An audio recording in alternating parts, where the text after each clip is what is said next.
Halo teman-teman, nama saya Nur Anissa Octavia, NPM 224111049 dari Prodi Manajemen Fakultas Ekonomi dan Bisnis Universitas Teknokrat Indonesia. Nah, di sini saya akan menjelaskan contoh penerapan desain organisasi. Apa saja sih contoh penerapannya? Yuk kita simak. Nah, yang pertama ada desain struktur organisasi fungsional.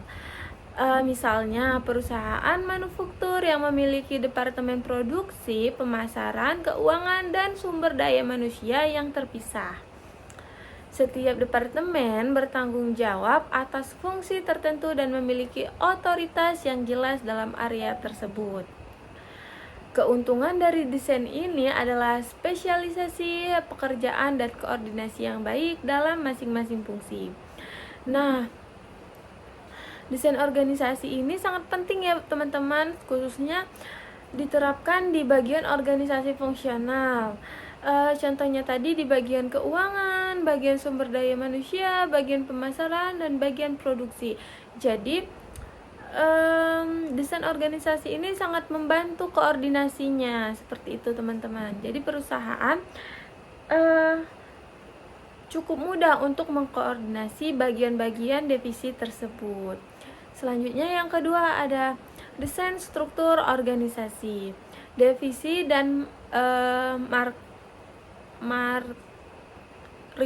matriks teman-teman.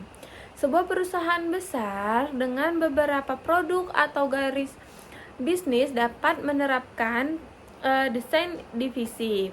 Masing-masing divisi memiliki struktur sendiri-sendiri dan bertanggung jawab atas produk dan wilayah tertentu. Sementara itu, desain matriks bisa digunakan ketika proyek-proyek lintas fungsional memerlukan kolaborasi, contohnya dalam industri teknologi dan yang berkembang pesat, di mana tim dari berbagai fungsi bekerja sama untuk mengembangkan produk atau layanan baru. Nah, desain organisasi ini dapat digunakan di bagian divisi-divisi seperti yang saya bilang tadi ya teman-teman. Nah, desain organisasi juga ternyata sangat penting nih dalam industri teknologi. Jadi ketika industri teknologi yang berkembang pesat, di mana itu berbagai fungsi kerjasama untuk mengembangkan produk layanan baru. Jadi desain organisasi ini berfungsi nih ketika industri teknologi itu berkembang pesat. Desain organisasi berfungsi dalam mengembangkan produk atau layanan barunya, seperti itu teman-teman, supaya suatu matriks itu mudah untuk mencapai tujuannya. Selanjutnya yang ketiga ada desain organisasi horizontal dan vertikal.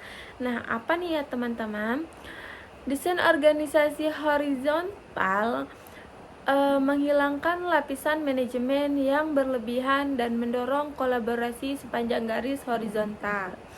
Perusahaan teknologi yang ingin memfasilitasi inovasi dan kreativitas dalam mengadopsi struktur ini. Di sisi lain, desain organisasi vertikal memiliki hierarki yang jelas dengan tingkat manajemen yang terdefinisi. Ini sering terlihat dalam perusahaan tradisional yang menekankan kontrol dan ketaatan terhadap prosedur yang ditetapkan.